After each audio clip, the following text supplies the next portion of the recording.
El dato lo conocíamos esta semana. Casi 1.000 millones de personas no tienen que comer. El hambre se agravó en 2008 y a la crisis alimentaria provocada por la subida de los precios de los alimentos en 2007 se une ahora la grave situación financiera mundial. Es cada vez más necesario tomar medidas conjuntas para paliar el hambre que sufren 963 millones de personas en todo el mundo.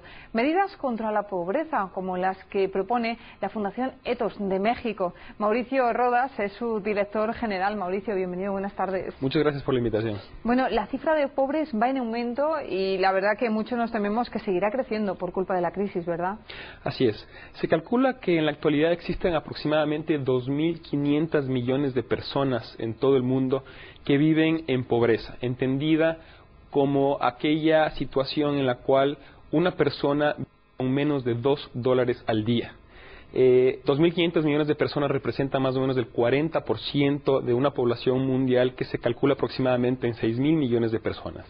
Esto evidentemente es un dato alarmante y se prevé efectivamente que en el futuro próximo este número se incremente producto no solamente de la crisis financiera y económica internacional, sino también de fenómenos como el calentamiento global y la crisis alimentaria que fue materia de la cumbre que se está desarrollando en Madrid. Vamos a hablar también de cómo está afectando la crisis a América Latina, porque yo sé que sois expertos en ese asunto en vuestra fundación. Cuéntanos, ¿cómo se están notando en América Latina los efectos de la crisis? Bien, es interesante analizar que la crisis no solamente ha generado efectos en el ámbito financiero y económico, sino también en el campo político, y son aspectos que evidentemente están estrechamente relacionados con las connotaciones en términos de superación de la pobreza. Sabemos que entornos económicos bajo marcos democráticos tienen un mucho mejor potencial de crecimiento que aquellos que no tienen un entorno económico para desarrollarse, un entorno, democrático para desarrollarse. Hemos identificado en América Latina dos grupos de países en función de los efectos políticos que han mostrado luego de la crisis. Un primer grupo de países que han seguido lo que nosotros en Fundación Ethos le llamamos el modelo de gobierno responsable de aquel grupo de países que no lo ha hecho de esa manera.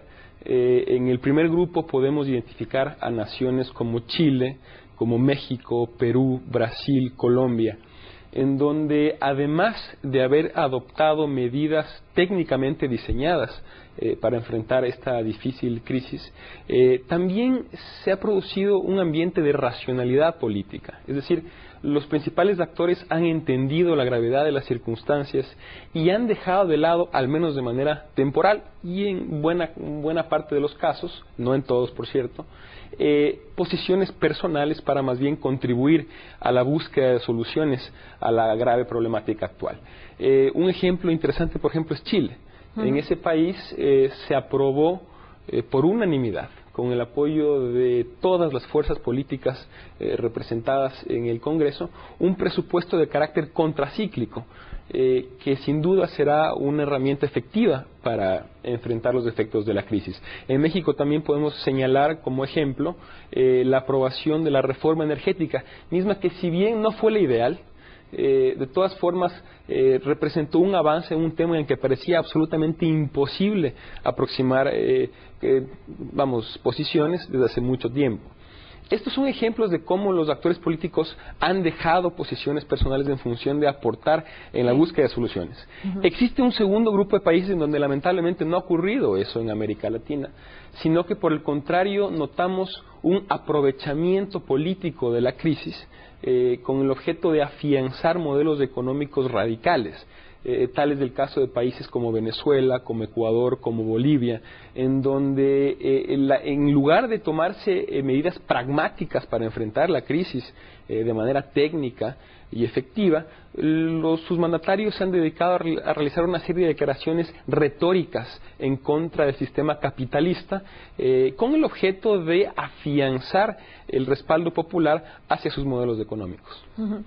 Mauricio, sé que desde la Fundación creáis modelos de investigación para buscar, por ejemplo, un mundo más equitativo, más justo.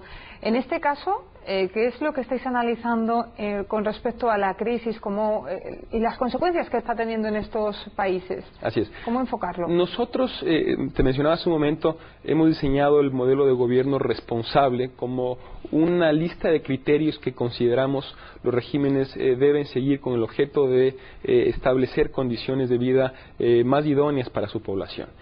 Creemos que el seguir el modelo de gobierno responsable es el camino más propicio para la solución de la pobreza, al menos en América Latina. En ese sentido, consideramos importante realizar mediciones, y eso es de lo que nos estamos dedicando, sobre el nivel de efectividad de las políticas de combate a la pobreza a través de índices multidimensionales que consideran a la pobreza no solamente como un fenómeno económico, es decir, la pobreza no solamente es una carencia de ingresos, sino, y un poco siguiendo la línea de Amartya Sen, que es uno de los académicos más respetados en temas de pobreza, la pobreza en realidad es la carencia de derechos, libertades y capacidades. Si tomamos en cuenta así a la pobreza, entonces cabe que la miramos desde una perspectiva más integral, como un fenómeno muchísimo más complejo, y por lo tanto, para medir la efectividad de las políticas de combate a la pobreza, no solamente tenemos que tomar en cuenta políticas de carácter económico y social, sino también otro tipo de políticas que tienen que ver con el brindar a la población la capacidad de disfrutar de derechos y de libertades también. En ese sentido, es interesante analizar cómo son los gobiernos más próximos hacia el modelo de gobierno responsable quienes están haciendo un mejor papel en la reducción de la pobreza, mientras que los gobiernos que están siguiendo más bien políticas de corte populista a la larga terminan siendo mucho más lesivos para la población pobre. Bueno, pues un estupendo análisis que te agradecemos, Mauricio Rodas, director general de la Fundación Netos de México. Un placer haberte tenido con nosotros. Muchas gracias. El placer es mío. Muchas gracias.